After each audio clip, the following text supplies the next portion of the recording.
ಶ್ರೀ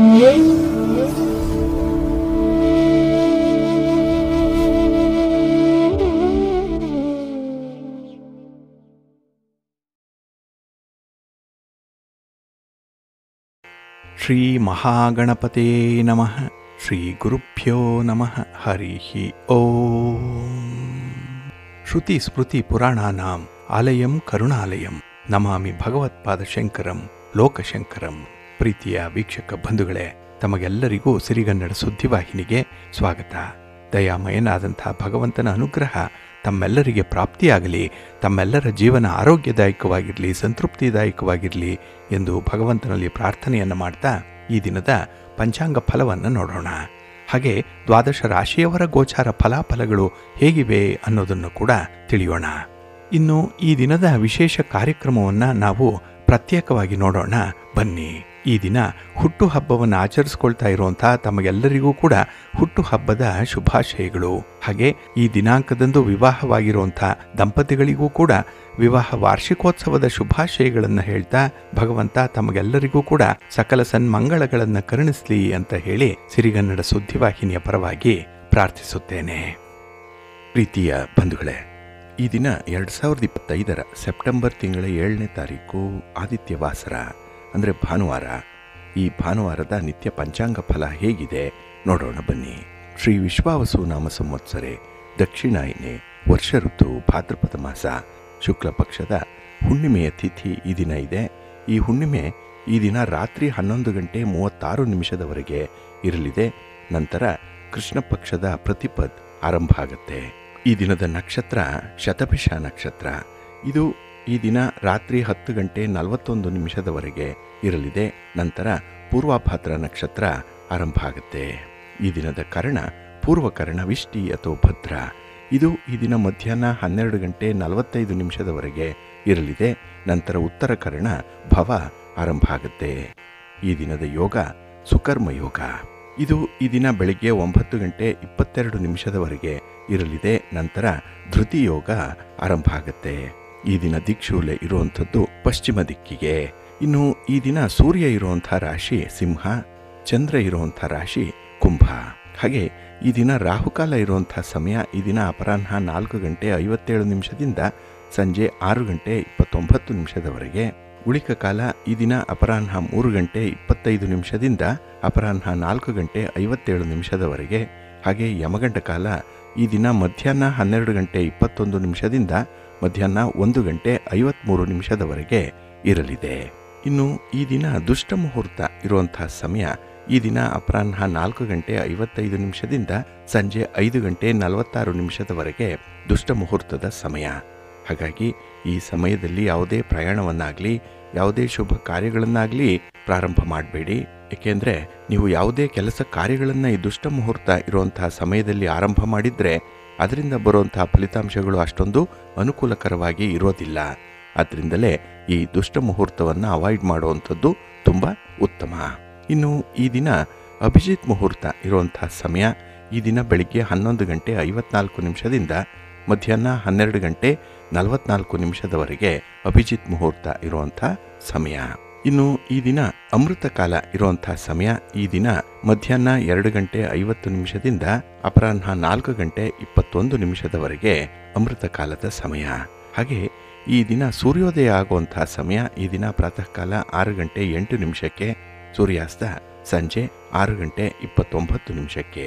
ಇನ್ನು ಈ ದಿನ ಚಂದ್ರನ ಬಲ ಇರುವಂಥ ರಾಶಿಗಳು ಅಂತ ಹೇಳಿದ್ರೆ ಮೇಷ, ವೃಷಭ, ಸಿಂಹ, ಕನ್ಯಾ, ಧನಸ್ಸು ಮತ್ತು ಕುಂಭ.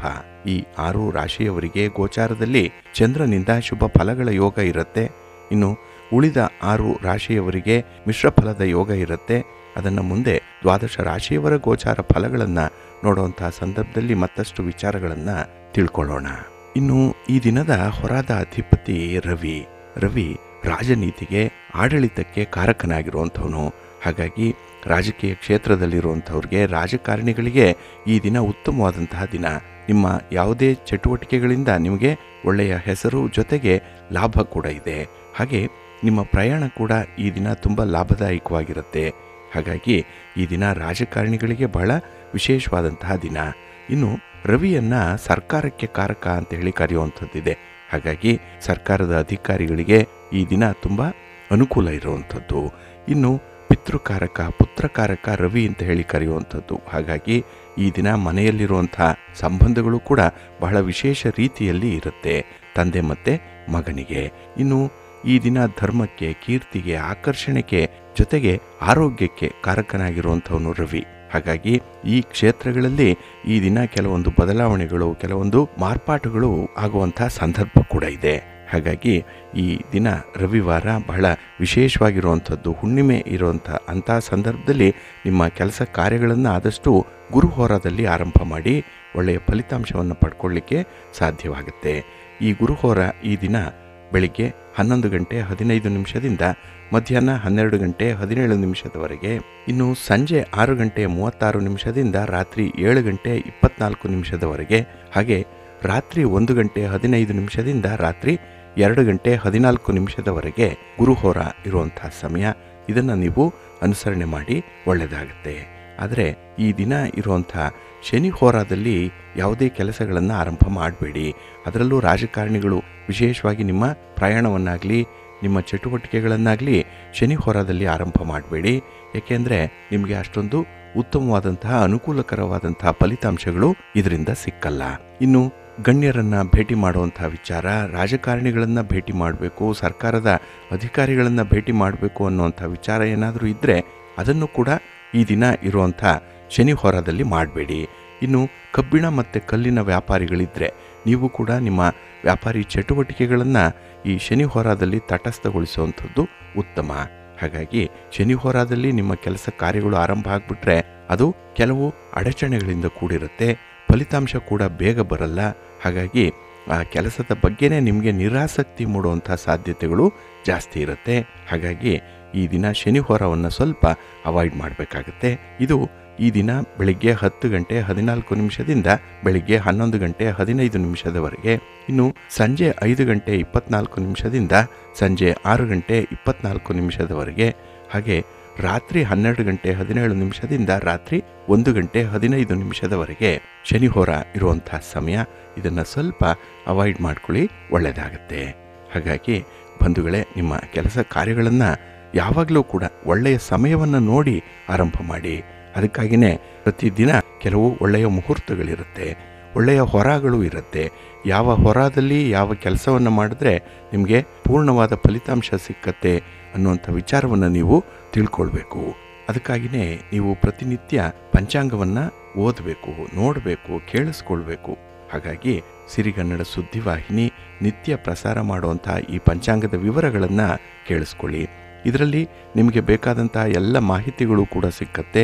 ಅದನ್ನು ನೀವು ಅನುಸರಣೆ ಮಾಡೋದ್ರಿಂದ ಖಂಡಿತ ನಿಮ್ಮ ಪ್ರಯತ್ನ ಯಶಸ್ವಿಯಾಗುತ್ತೆ. ನೀವು ಯಾವ ರೀತಿಯ ಫಲಿತಾಂಶ ಬರಲಿ ಅಂತ ಹೇಳಿ ಅಂದ್ಕೊಳ್ತೀರೋ ಆ ಎಲ್ಲ ಫಲಿತಾಂಶಗಳು ಕೂಡ ನಿಮಗೆ ಸಿಕ್ಕತ್ತೆ ಈ ಪಂಚಾಂಗವನ್ನು ಅನುಸರಣೆ ಮಾಡೋದ್ರಿಂದ. ಇದರಿಂದ ನಿಮಗೆ ಒಳ್ಳೆಯದಾಗತ್ತೆ. ಬಂಧುಗಳೇ, ಈ ದಿನ ಹುಣ್ಣಿಮೆ ಇರುವಂತಹ ದಿನ. ತಮಗೆಲ್ಲರಿಗೂ ಗೊತ್ತಿರೋ ಹಾಗೆ ಈ ಹುಣ್ಣಿಮೆಯ ದಿನ ರಾತ್ರಿ ಚಂದ್ರಗ್ರಹಣ ಸಂಭವಿಸ್ತಾ ಇರುವಂಥದ್ದು. ಇದು 2025ರ ಕೊನೆಯ ಚಂದ್ರಗ್ರಹಣ. ಈ ಚಂದ್ರಗ್ರಹಣ ಭಾರತದಲ್ಲಿ ಕಾಣಿಸೋದ್ರಿಂದ ಈ ಗ್ರಹಣದ ಆಚರಣೆಯನ್ನು ಮಾಡಬೇಕು ಅನ್ನುವಂಥ ಒಂದು ವಿಚಾರ ಕೂಡ ಇದೆ. ಹಾಗೆ ಇದು ಕುಂಭರಾಶಿಯಲ್ಲಿ ಸಂಭವಿಸ್ತಾ ಇರುವಂಥದ್ದು. ಏಕೆಂದರೆ ಚಂದ್ರ ಈ ದಿನ ಕುಂಭರಾಶಿಯಲ್ಲಿರ್ತಾನೆ, ಜೊತೆಗೆ ಕುಂಭದಲ್ಲಿ ರಾಹು ಕೂಡ ಇರುವಂಥದ್ದು. ಹಾಗಾಗಿ ಇದನ್ನು ರಾಹುಗ್ರಸ್ತ ಚಂದ್ರಗ್ರಹಣ ಅಂತ ಹೇಳಿ ಕರೀತಾರೆ. ಇದು ಸಂಪೂರ್ಣವಾದಂತಹ ಗ್ರಹಣ. ಇದು ಕೆಂಪು ಬಣ್ಣಕ್ಕೆ ಈ ಗ್ರಹಣದ ಸಂದರ್ಭದಲ್ಲಿ ಚಂದ್ರ ಕಾಣಿಸ್ಕೊಳ್ಳೋದ್ರಿಂದ ಇದನ್ನು ಕೆಂಪು ಚಂದ್ರಗ್ರಹಣ ಅಂತ ಹೇಳಿ ಕೂಡ ಕರೆಯುವಂಥದ್ದಿದೆ. ಹಾಗಾಗಿ ಈ ಗ್ರಹಣ ಈ ದಿನ ರಾತ್ರಿ 9 ಗಂಟೆ 57 ನಿಮಿಷಕ್ಕೆ ಶುರುವಾಗಿ ಮಧ್ಯರಾತ್ರಿ 1 ಗಂಟೆ 26 ನಿಮಿಷದವರೆಗೆ ಗ್ರಹಣ ಕಾಲ ಇರುವಂಥ ಸಂದರ್ಭ.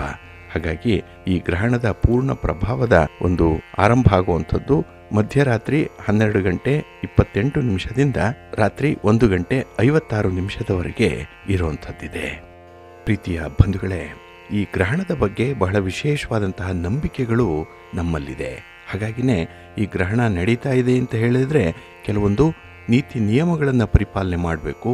ಹಾಗೆ ಗ್ರಹಣ ಯಾವ ನಕ್ಷತ್ರಕ್ಕೆ ಬರುತ್ತೆ, ಆ ನಕ್ಷತ್ರ ಯಾವ ರಾಶಿಯಲ್ಲಿರುತ್ತೆ, ಹಾಗಾಗಿ ಆ ರಾಶಿಯವರು ವಿಶೇಷವಾಗಿ ಈ ಗ್ರಹಣ ಶಾಂತಿಯನ್ನು ಮಾಡಿಸ್ಕೊಳ್ಬೇಕು ಅನ್ನುವಂಥ ವಿಚಾರ. ಕೆಲವು ನಕ್ಷತ್ರಗಳು ಈ ಗ್ರಹಣದಿಂದ ದೋಷಕ್ಕೆ ಒಳಗಾಗತ್ತೆ. ಅಂಥವರು ಕೆಲವೊಂದು ಪದಾರ್ಥಗಳನ್ನು ದಾನ ನೀಡಬೇಕು ಅನ್ನುವಂಥ ವಿಚಾರ. ಇದೆಲ್ಲವೂ ಕೂಡ ನಮ್ಮ ನಂಬಿಕೆಯ ಮೇಲೆ ಇರುವಂಥದ್ದು. ಅದರ ಅನುಸರಣೆ ಪ್ರಾಚೀನ ಕಾಲದಿಂದಲೂ ಕೂಡ ಇರುವಂಥದ್ದೇ. ಹಾಗಾಗಿ ಈ ಪ್ರಾಚೀನ ಜ್ಯೋತಿಷ್ಯ ನಂಬಿಕೆಗಳ ಪ್ರಕಾರ ರಾಹು ಮತ್ತು ಕೇತು ದೋಷಪೂರಿತವಾದಂತಹ ಗ್ರಹಗಳು. ಪೌರಾಣಿಕ ಕಥೆಯಲ್ಲಿರುವಂತೆ ಅಸುರರು ಹಾಗೆ ದೇವತೆಗಳು ಅಮರತ್ವವನ್ನು ಪಡ್ಕೊಳ್ಬೇಕು ಅಂತ ಹೇಳಿ ಸಮುದ್ರ ಮಥನವನ್ನು ಮಾಡ್ತಾರೆ. ಅಲ್ಲಿ ಅಮೃತ ಕಲಶ ದೊರೆತಾಗ ವಿಷ್ಣು ಮೋಹಿನಿಯ ರೂಪವನ್ನು ತಾಳಿ ಈ ಅಮೃತವನ್ನ ಹಂಚುವಂತಹ ಒಂದು ನಾಯಕತ್ವವನ್ನು ವಹಿಸ್ಕೊಳ್ತಾನೆ. ಅಲ್ಲಿ ಮೋಹಿನಿ ಮೊದಲು ದೇವತೆಗಳಿಗೆ ಈ ಅಮೃತವನ್ನ ಕೊಡುವಂತಹ ಒಂದು ಪ್ರಯತ್ನವನ್ನು ಮಾಡಿದಾಗ ಇದರಿಂದ ಕೋಪಗೊಂಡಂತಹ ರಾಹು ದೇವತೆಗಳನ್ನು ಮೋಸಗೊಳಿಸಿ ತಾನೂ ಕೂಡ ಅಮರತ್ವವನ್ನು ಪಡ್ಕೊಳ್ಬೇಕು ಅಂತ ಹೇಳಿ ದೇವತೆಯಂತೆ ವೇಷವನ್ನು ಧರಿಸಿಕೊಂಡು ದೇವತೆಗಳ ಸಾಲಿನಲ್ಲಿ ಕುಳಿತುಕೊಳ್ತಾನೆ. ಆದರೆ ಈ ರಾಹುವಿನ ಮೋಸವನ್ನು ಅರಿತಂತಹ ಸೂರ್ಯ ಮತ್ತು ಚಂದ್ರ ವಿಷ್ಣುವಿಗೆ ಈ ವಿಚಾರವನ್ನು ತಿಳಿಸ್ತಾರೆ. ವಿಷ್ಣು ರಾಹುವನ್ನು ಗುರುತಿಸಿ ಅವನ ತಲೆಯನ್ನು ಕತ್ತರಿಸ್ತಾನೆ. ಹಾಗಾಗಿ ಈ ರಾಹುವಿನ ತಲೆ ಹಾಗೆ ದೇಹದ ಭಾಗ ಛಾಯಾಗ್ರಹಗಳಾಗಿ ಸೂರ್ಯ ಮತ್ತು ಚಂದ್ರರ ಮೇಲೆ ಸೇಡು ತೀರಿಸಿಕೊಳ್ಳಲಿಕ್ಕೆ ತಮ್ಮ ನೆರಳಿನಿಂದ ಸೂರ್ಯ ಚಂದ್ರರನ್ನು ನುಂಗಲಿಕ್ಕೆ ಧಾವಿಸ್ತಾರೆ. ಇದೇ ಸೂರ್ಯಗ್ರಹಣ ಅಥವಾ ಚಂದ್ರಗ್ರಹಣ ಅನ್ನುವಂಥ ಒಂದು ಮೂಢನಂಬಿಕೆಯಿಂದ ಕರೆಯಲ್ಪಡುವಂಥದ್ದು ಇದೆ. ಇಲ್ಲಿ ಈ ಗ್ರಹಣ ಕಾಲ ಕೆಟ್ಟ ಅವಧಿ ಇದು. ಈ ಸಮಯದಲ್ಲಿ ದುಷ್ಟ ಶಕ್ತಿಗಳು ಸಕ್ರಿಯವಾಗಿರುತ್ತೆ. ಹಾಗೆ ವಿಶೇಷವಾಗಿ ಕೆಲವರು ತುಂಬ ಎಚ್ಚರಿಕೆಯನ್ನು ವಹಿಸಬೇಕು ಅನ್ನುವಂಥದ್ದು ಇದೆ. ಅದರಲ್ಲೂ ಗರ್ಭಿಣಿ ಮಹಿಳೆಯರಿಗೆ ಈ ಗ್ರಹಣ ಹಾನಿಕಾರಕವಾಗಿ ಇರುವಂಥದ್ದು. ಅದಕ್ಕಾಗಿಯೇ ಸೂರ್ಯಗ್ರಹಣ ಆಗಲಿ ಚಂದ್ರಗ್ರಹಣ ಆಗಲಿ ಇರುವಂಥ ಸಂದರ್ಭದಲ್ಲಿ ಗರ್ಭಿಣಿಯರು ಬಹಳ ವಿಶೇಷ ಕ್ರಮಗಳನ್ನು ಅನುಸರಣೆ ಮಾಡಬೇಕು. ಅದರಲ್ಲೂ ಈ ಗ್ರಹಣವನ್ನು ಬರೀ ಕಣ್ಣಿನಲ್ಲಿ ನೋಡಬಾರ್ದು ಅನ್ನುವಂಥದ್ದು ಇದೆ. ಮನೆಯಿಂದ ಹೊರಗೆ ಬರಬಾರ್ದು. ಆ ಸಮಯದಲ್ಲಿ ಬರುವಂಥ ಈ ಬೆಳಕಾಗಲಿ ಈ ರಶ್ಮಿಗಳಾಗಲಿ ದೇಹದ ಮೇಲೆ ಬೀಳಬಾರ್ದು. ಅದಕ್ಕಾಗಿಯೇ ಮನೆಯ ಒಳಗೆ ಇರಬೇಕು ಅನ್ನುವಂಥದ್ದು. ಹಾಗೆ ಗ್ರಹಣದ ಸಮಯದಲ್ಲಿ ತೀಕ್ಷ್ಣವಾದ ವಸ್ತುಗಳನ್ನು ಉಪಯೋಗಿಸಬಾರ್ದು. ಚಾಕು ಆಗಲಿ ಆಯುಧಗಳಾಗಲಿ ಕುಡುಗೋಲಾಗಲಿ ಇಂಥದ್ದನ್ನು ಬಳಸಬಾರ್ದು. ಇನ್ನು ಗ್ರಹಣದ ಸಮಯದಲ್ಲಿ ಹಣ್ಣುಗಳನ್ನು ಮತ್ತು ತರಕಾರಿಗಳನ್ನು ಕತ್ತರಿಸುವಂಥದ್ದು ಯಾವ ರೀತಿಯ ಪರಿಣಾಮ ಬೀಳುತ್ತೆ ಅಂತ ಹೇಳಿದ್ರೆ ಅಂಥವ್ರಿಗೆ ಸೀಳು ತುಟಿಯ ಮಗುವಿನ ಜನನ ಆಗ್ಬಿಡುತ್ತೆ. ಇದೆಲ್ಲ ಗರ್ಭಿಣಿಯರಿಗೆ ಹೇಳ್ತಾ ಇರುವಂಥ ವಿಚಾರ. ಹಾಗಾಗಿ ಇಲ್ಲಿ ಚಾಕುವಿನಿಂದ ಯಾವುದೇ ರೀತಿಯ ವಸ್ತುಗಳನ್ನು ಕತ್ತರಿಸಬಾರ್ದು. ಏಕೆಂದರೆ ತಮಗೆ ಹುಟ್ಟುವಂಥ ಮಗು ಸೀಳು ತುಟಿಯದ್ದಾಗತ್ತೆ ಅನ್ನುವಂಥ ನಂಬಿಕೆ. ಇಲ್ಲಿ ಗ್ರಹಣದ ಸಮಯದಲ್ಲಿ ವಿಶೇಷವಾಗಿ ಲೋಹಗಳನ್ನು ಅಂದರೆ ಆಭರಣಗಳನ್ನು ಧರಿಸುವಂಥದ್ದನ್ನು ಆದಷ್ಟು ಅವಾಯ್ಡ್ ಮಾಡಬೇಕು. ಇಲ್ಲಿ ಸೇಫ್ಟಿ ಪಿನ್ನನ್ನು ಹಾಕೊಳ್ಳುವಂಥದ್ದು, ಹೇರ್ ಪಿನ್ನನ್ನು ಬಿಗಿಗೊಳಿಸುವಂಥ ವಿಚಾರ ಇಂಥದ್ದನ್ನು ನಾವು ಧರಿಸಬಾರ್ದು ಅನ್ನುವಂಥದ್ದು. ಇನ್ನು ಗ್ರಹಣದ ಸಂದರ್ಭದಲ್ಲಿ ಮಲಗಬಾರ್ದು. ಕೆಲವರು ನೋಡಿ ಗ್ರಹಣ ಇದೆ ಅಂತ ಹೇಳಿ ಮನೆಯ ಒಳಗೆ ಇದ್ದೇವೆ ಅಂತ ಹೇಳಿ ನಿದ್ದೆ ಮಾಡುವಂಥದ್ದು ಇರುತ್ತೆ. ಆದರೆ ಗರ್ಭಿಣಿಯರು ವಿಶೇಷವಾಗಿ ಇಲ್ಲಿ ನಿದ್ರೆಯನ್ನು ಮಾಡಬಾರ್ದು. ಅವರಿಗೆ ಅಂದರೆ ಗರ್ಭಿಣಿಯರು ವಿಶೇಷವಾಗಿ ಈ ಸಂದರ್ಭದಲ್ಲಿ ಗರಿಕೆಯನ್ನು ತಮ್ಮ ಹಾಸಿಗೆಯ ಮೇಲೆ ಇಟ್ಟು ಸಂತಾನ ಗೋಪಾಲಕೃಷ್ಣ ಮಂತ್ರವನ್ನು ಜಪ ಮಾಡಬೇಕು. ಗ್ರಹಣದ ಮೊದಲು ಹಾಗೆ ಗ್ರಹಣದ ನಂತರ ಕೂಡ ಸ್ನಾನ ಮಾಡಬೇಕು ಅನ್ನುವಂಥದ್ದು ಇದೆ. ಇಲ್ಲಿ ವೈಜ್ಞಾನಿಕವಾಗಿ ಕೆಲವು ನಂಬಿಕೆಗಳಲ್ಲಿ ಕೆಲವೊಂದು ವಿಚಾರಗಳು ದೃಢಪಟ್ಟಿರುವಂಥದ್ದು ಇದೆ. ಅದಕ್ಕೆ ಆಧಾರಗಳು ಕೂಡ ಇದೆ. ಆದರೆ ನಮ್ಮ ಹಿರಿಯರು ಅನುಸರಿಸಿಕೊಂಡು ಬರ್ತಾ ಇರುವಂಥ ಈ ವಿಚಾರಗಳಲ್ಲೂ ಕೂಡ ವೈಜ್ಞಾನಿಕ ಅಂಶಗಳು ಸೇರ್ಕೊಂಡಿರುವಂಥದ್ದು. ಅದಕ್ಕಾಗಿಯೇ ಗ್ರಹಣದ ಸಂದರ್ಭದಲ್ಲಿ ಈ ಒಂದು ಸಮಯದಲ್ಲೂ ಕೂಡ ಕೆಲವೊಂದು ನೀತಿ ನಿಯಮಗಳನ್ನು ಪರಿಪಾಲನೆ ಮಾಡಬೇಕು ಅನ್ನುವಂಥದ್ದಿದೆ. ಇಲ್ಲಿ ವಿಜ್ಞಾನ ಹೇಳುತ್ತೆ ಗ್ರಹಣದ ಸಂದರ್ಭದಲ್ಲಿ ಊಟವನ್ನು ಮಾಡಬಾರ್ದು, ಆಹಾರ ಪದಾರ್ಥಗಳನ್ನು ಸೇವನೆ ಮಾಡಬಾರ್ದು. ಈ ಗ್ರಹಣ ಪ್ರಾರಂಭ ಆಗುವಂಥ 9 ಗಂಟೆಗಳ ಮೊದಲೇ ಆಹಾರವನ್ನು ಸೇವಿಸಿರಬೇಕು ಅನ್ನುವಂಥ ವಿಚಾರ. ಯಾಕೆಂದರೆ ಇಲ್ಲಿ ಜಠರದಲ್ಲಿ ಸೇರಿರುವಂಥ ಆಹಾರ ಜೀರ್ಣವಾಗಲ್ಲ ಈ ಗ್ರಹಣದ ಸಂದರ್ಭದಲ್ಲಿ. ಅದಕ್ಕಾಗಿಯೇ ಜಠರದ ಒಳಗೆ ಯಾವುದೇ ಆಹಾರದ ಅಂಶ ಇರಬಾರ್ದು, ಅದು ಜೀರ್ಣವಾಗಿರಬೇಕು ಅನ್ನುವಂಥ ಹಿನ್ನೆಲೆಯಲ್ಲಿ ಈ ಒಂದು ಸಮಯವನ್ನು ನಿಗದಿ ಮಾಡಿರುವಂಥದ್ದು ಇದೆ. ಆದರೆ ಇದು ಗ್ರಹಣ ನೈಸರ್ಗಿಕ ಘಟನೆ. ಅಂಥ ವಿದ್ಯಮಾನಗಳ ವಿರುದ್ಧವಾಗಿ ನಾವು ಹೋಗಲಿಕ್ಕೆ ಸಾಧ್ಯ ಆಗಲ್ಲ. ಅದಕ್ಕಾಗಿಯೇ ವೈಜ್ಞಾನಿಕವಾಗಿ ನಾವು ಯಾವ ರೀತಿಯಲ್ಲಿ ಈ ಗ್ರಹಣದ ಸಂದರ್ಭದಲ್ಲಿ ನಿಯಮಗಳನ್ನು ಪರಿಪಾಲನೆ ಮಾಡಬೇಕು ಅನ್ನುವಂಥದ್ರಲ್ಲಿ ಈ ಮಾರ್ಪಾಟುಗಳನ್ನು ಮಾಡಿಕೊಂಡಿರುವಂಥದ್ದಿದೆ. ಏಕೆಂದರೆ ಈ ಗ್ರಹಣದಿಂದ ಉಂಟಾಗುವಂಥ ದುಷ್ಟ ಪರಿಣಾಮಗಳಿಂದ ನಾವು ತಪ್ಪಿಸ್ಕೊಳ್ಬೇಕು ಅನ್ನುವಂಥ ಒಂದು ವಿಚಾರ. ಇಲ್ಲಿ ಈ ಗ್ರಹಣ ವಿಶೇಷವಾಗಿ ಗರ್ಭಿಣಿಯರ ಮೇಲೆ ಪ್ರಭಾವವನ್ನು ಬೀರೋದ್ರಿಂದ ವಾತಾವರಣದಲ್ಲಿ ಸಾಕಷ್ಟು ನಕಾರಾತ್ಮಕ ಶಕ್ತಿ ಇರೋದ್ರಿಂದ ಅವರಿಗೆ ಈ ಸನ್ನಿವೇಶವನ್ನು ಎದುರಿಸಲಿಕ್ಕೆ ಸ್ವಲ್ಪ ಕಷ್ಟ ಸಾಧ್ಯವಾಗುತ್ತೆ. ಅದರಲ್ಲೂ ಈ ಗ್ರಹಣದ ಸಂದರ್ಭದಲ್ಲಿ ಹೊರಸೂಸುವಂತಹ ವಿಕಿರಣಗಳು ಜೀವಿಗಳಿಗೆ ಅಪಾಯಕಾರಿಯಾಗಿರುತ್ತೆ. ಹಾಗಾಗಿ ಗರ್ಭಿಣಿಯರಿಗೆ ಈ ಗ್ರಹಣದ ಅವಧಿಯಲ್ಲಿ ಮನೆ ಬಿಟ್ಟು ಹೋಗದಂತೆ ಸಲಹೆಯನ್ನ ನೀಡುವಂಥದ್ದು ಈ ಕಾರಣಕ್ಕಾಗಿಯೇ. ಒಂದು ವೇಳೆ ಮನೆಯಿಂದ ಹೊರಗೆ ಗ್ರಹಣದ ಸಂದರ್ಭದಲ್ಲಿ ಹೋಗಲೇಬೇಕು ಅನ್ನುವಂಥದ್ದಾದ್ರೆ ಅವರು ಶ್ರೀಗಂಧ ಮತ್ತೆ ಈ ತುಳಸಿ ಎಲೆಯ ಮಿಶ್ರಣವನ್ನ ಒಂದು ಪೇಸ್ಟ್ ಮಾಡಿಕೊಂಡು ಅದನ್ನ ಹೊಟ್ಟೆ ಮೇಲೆ ಹಚ್ಚಿಕೊಳ್ಬೇಕು. ಇದರಿಂದ ಆ ಭ್ರೂಣದ ಮೇಲೆ ಯಾವುದೇ ಒಂದು ಪರಿಣಾಮ ಉಂಟಾಗಲ್ಲ ಅನ್ನುವಂಥ ನಂಬಿಕೆ ಇದೆ. ಹಾಗಾಗಿನೇ ಈ ಗ್ರಹಣದ ಸಂದರ್ಭದಲ್ಲಿ ಕೆಲವರು ಆಹಾರ ಪದಾರ್ಥಗಳ ಮೇಲೆ, ದ್ರವ ಪದಾರ್ಥಗಳ ಮೇಲೆ ದರ್ಬೆಯನ್ನು ಹಾಕುವಂಥದ್ದು. ಒಂದು ವೇಳೆ ದರ್ಬೆ ಸಿಕ್ಕಲಿಲ್ಲ ಅಂತ ಹೇಳಿದ್ರೆ ತುಳಸಿಯ ದಳಗಳನ್ನಾದರೂ ಅದರ ಮೇಲೆ ಹಾಕಬಹುದು. ಇದರಿಂದ ಆ ಆಹಾರಕ್ಕೆ ಯಾವುದೇ ರೀತಿಯ ವಿಕಿರಣಗಳ ಪ್ರಭಾವ ತಟ್ಟಲ್ಲ ಅನ್ನುವಂಥದ್ದು. ಹಾಗಾಗಿ ಈ ಗ್ರಹಣದ ಸಂದರ್ಭದಲ್ಲಿ ಆಹಾರ ಸೇವನೆಯನ್ನಾಗಲಿ ನೀರನ್ನು ಕುಡಿಯುವಂಥದ್ದನ್ನಾಗಲಿ ಮಾಡಬಾರ್ದು ಅನ್ನುವಂಥದ್ದು. ಇಲ್ಲಿ ಗ್ರಹಣ ನಂತರದಲ್ಲಿ ನಾವು ಕಡ್ಡಾಯವಾಗಿ ಪ್ರತಿಯೊಬ್ಬರೂ ಸ್ನಾನವನ್ನು ಮಾಡಬೇಕು ಅನ್ನುವಂಥದ್ದು. ಯಾಕೆ ಅಂತ ಹೇಳಿದ್ರೆ ಇಲ್ಲಿ ಗ್ರಹಣದ ಈ ಋಣಾತ್ಮಕ ಶಕ್ತಿ, ಅಪಾಯಕಾರಿ ಕಿರಣಗಳು ನಮ್ಮ ದೇಹವನ್ನ ತಲುಪಿರ್ಬೋದು. ಅದನ್ನು ಶುದ್ಧೀಕರಿಸಿಕೊಳ್ಳಿಕ್ಕೆ ಸ್ನಾನವನ್ನು ಮಾಡಬೇಕು ಅನ್ನುವಂಥ ವಿಚಾರ ಕೂಡ ಇದೆ. ಇಲ್ಲಿ ಈ ಆಹಾರ ನಿಯಮಗಳನ್ನಾಗಲಿ ಅಥವಾ ಅನುಸರಣೆ ಮಾಡಬೇಕಾಗಿರುವಂತಹ ಕೆಲವೊಂದು ಪದ್ಧತಿಗಳನ್ನಾಗಲಿ ನಾವು ಸೂಕ್ಷ್ಮವಾಗಿ ಗಮನಿಸಿ ಮುಂದುವರಿಸಬೇಕಾಗತ್ತೆ. ಇನ್ನು ಈ ಚಂದ್ರಗ್ರಹಣ ಹುಣ್ಣಿಮೆಯ ದಿನವೇ ಸಂಭವಿಸುವಂಥದ್ದು. ಇಲ್ಲಿ ಹೊಳೆಯುವ ಚಂದ್ರನಿಗೆ ಬದಲಾಗಿ ಈ ದಿನ ಚಂದ್ರ ರಕ್ತಚಂದ್ರನಾಗಿ ಬದಲಾವಣೆ ಆಗ್ತಾನೆ, ಕೆಂಪು ಬಣ್ಣಕ್ಕೆ ತಿರುಗುವಂತ ಒಂದು ಸಂದರ್ಭ ಇದು. ಇಲ್ಲಿ ಚಂದ್ರ ನಿಧಾನವಾಗಿ ಭೂಮಿಯ ನೆರಳಿನ ಮೂಲಕ ಹಾದು ಹೋದಂತೆ ಆಕಾಶದಲ್ಲಿ ರಾತ್ರಿ ಒಂದು ಗಾಢವಾದ ಕೆಂಪು ಬಣ್ಣ ಕಾಣಿಸ್ಕೊಳ್ಳುತ್ತೆ. ಇದನ್ನೇ ರಕ್ತ ಚಂದ್ರಗ್ರಹಣ ಅಂತ ಹೇಳಿ ಕರೆಯುವಂಥದ್ದು. ಇಲ್ಲಿ ಈ ಚಂದ್ರಗ್ರಹಣ ವರ್ಷದಲ್ಲಿ ಕೆಲವು ಬಾರಿ ಮಾತ್ರ ಸಂಭವಿಸೋದ್ರಿಂದ ಕೆಲವು ಕಂಟಕಗಳನ್ನು ಕೂಡ ತಂದು ಕೊಡುತ್ತೆ ಅನ್ನುವಂಥ ಒಂದು ವಿಚಾರ ಇದೆ. ಅದರಲ್ಲೂ ಜ್ಯೋತಿಷ್ಯ ಶಾಸ್ತ್ರ ಇದನ್ನ ಬಲವಾಗಿ ನಂಬಿರುವಂಥದ್ದು. ಆ ಕಾರಣಕ್ಕಾಗಿಯೇ ಚಂದ್ರ ಯಾವ ರಾಶಿಯಲ್ಲಿರ್ತಾನೆ, ಆ ರಾಶಿಯಲ್ಲಿರುವಂತಹ ನಕ್ಷತ್ರಗಳು ಮತ್ತೆ ಗ್ರಹಣ ಸಂಭವಿಸುವಂತಹ ವೇಳೆ ಇದನ್ನ ಲೆಕ್ಕಾಚಾರ ಮಾಡಿ ಯಾವ ಯಾವ ನಕ್ಷತ್ರದವರಿಗೆ ಈ ಗ್ರಹಣದ ದೋಷ ಇರುತ್ತೆ ಅನ್ನುವಂಥ ವಿಚಾರಗಳನ್ನು ಕೂಡ ಜ್ಯೋತಿಷ್ಯ ತಿಳಿಸ್ತಾ ಇದೆ. ಹಾಗಾಗಿ ಇಲ್ಲಿ ಶತಭಿಷ ನಕ್ಷತ್ರ ತಡರಾತ್ರಿಯವರೆಗೂ ಕೂಡ ಇರುತ್ತೆ. ನಂತರ ಪೂರ್ವಭಾದ್ರ ನಕ್ಷತ್ರ ಆರಂಭ ಆಗುತ್ತೆ. ಹಾಗಾಗಿ ಈ ಎರಡು ನಕ್ಷತ್ರದವರ ಮೇಲೆ ಸ್ವಲ್ಪ ಗಾಢವಾದಂತಹ ಪ್ರಭಾವವನ್ನ ಈ ಚಂದ್ರಗ್ರಹಣ ಬೀರ್ತಾ ಇದೆ ಅನ್ನುವಂಥದ್ದು. ಜೊತೆಗೆ 12 ರಾಶಿಯವರ ಮೇಲೂ ಕೂಡ ಪ್ರಭಾವ ಇದ್ದೇ ಇರುತ್ತೆ. ಆದರೆ ಕೆಲವು ರಾಶಿಯವರಿಗೆ ಮೇಲೆ ವಿಶೇಷ ಪ್ರಭಾವ ಇರುತ್ತೆ. ಅದನ್ನ ನಾವು ಮೊನ್ನೆಯ ಸಂಚಿಕೆಯಿಂದಲೂ ಕೂಡ ತಿಳಿಸ್ತಾ ಇದ್ದೇವೆ.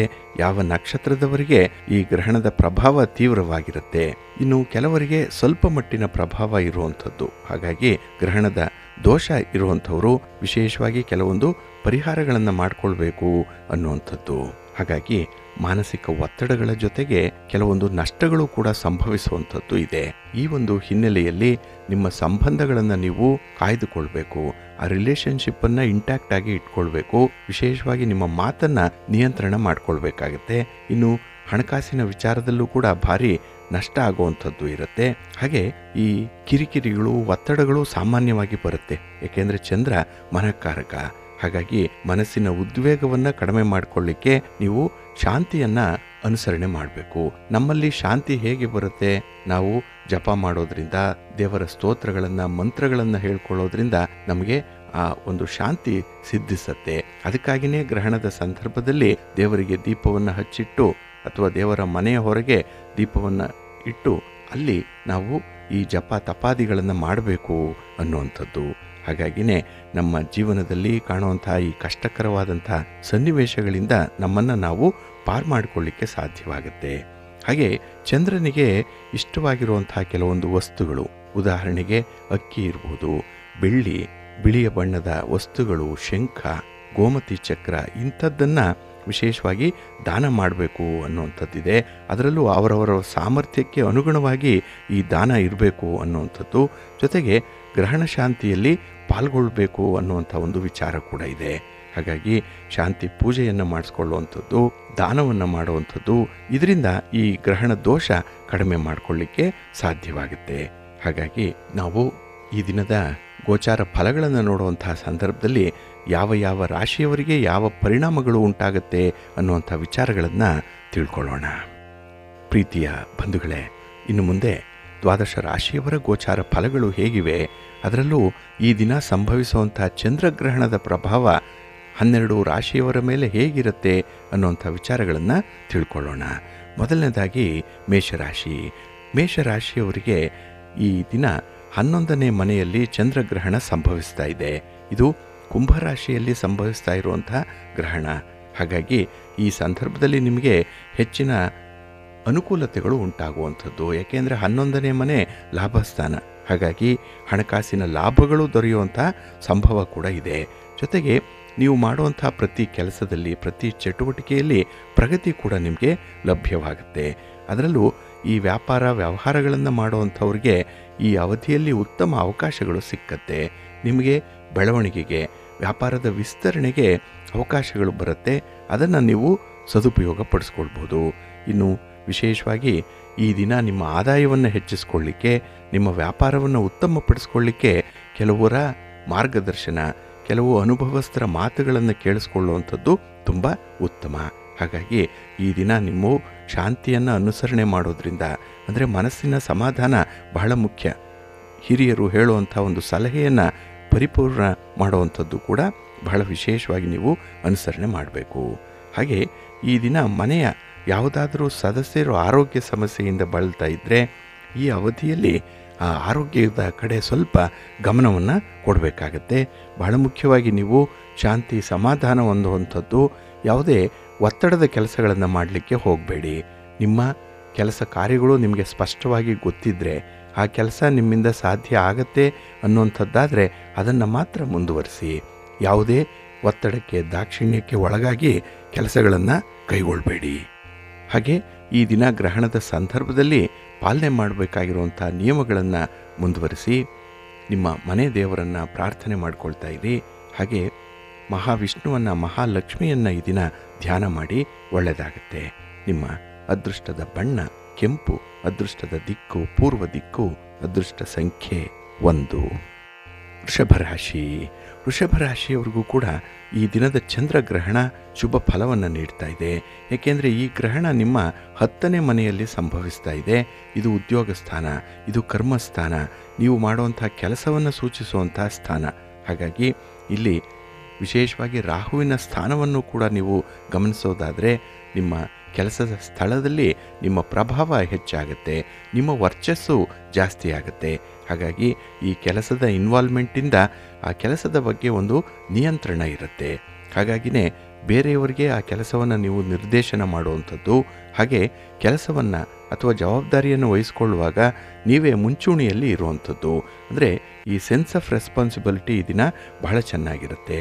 ಹಾಗೆ ಈ ಸಂದರ್ಭದಲ್ಲಿ ನಿಮಗೆ ಹೆಚ್ಚಿನ ಪ್ರಯೋಜನಗಳು ಕೂಡ ಆಗುವಂಥದ್ದು ಇದೆ.